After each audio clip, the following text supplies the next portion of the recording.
time you engage me half of the time.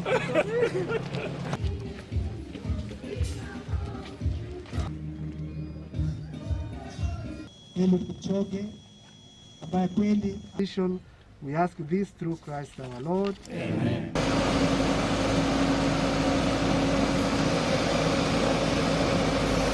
As you know, access to books, especially deep in the village, is sometimes a challenge. That's why I dream of giving each and every young person the power to travel out of their locality, and books are the perfect mode of transport.